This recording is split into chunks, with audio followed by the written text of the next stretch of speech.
I'm pleased that the small state of Vermont joins with the big state of New York in working together to make this gathering today a reality. The truth is that states, large and small, have critical roles to play in addressing environmental quality issues. General Snyderman has mentioned our filing today in the D.C. Circuit on the Clean Power Plan case. Going back some time, many of the states represented here joined with the federal government suing American Electric Power Company, the company operating several coal-fired electric plants in the Midwest and largely responsible for our acid rain and other air quality issues in the eastern part of the United States, ultimately resulting in what I believe to date is the largest settlement in an environmental case in our country's history.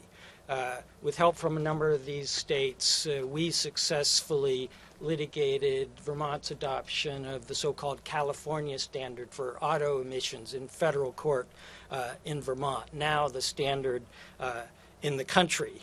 And right down to the present day, virtually all of the states represented today are involved in looking at the alleged actions by Volkswagen and the issues relating to emissions from tens of thousands of their diesel automobiles.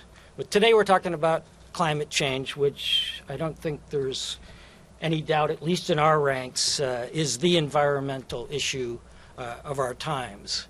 And in order for us to effectively address this issue, it's going to take literally millions of decisions and actions by countries, by states, by communities, and by individuals.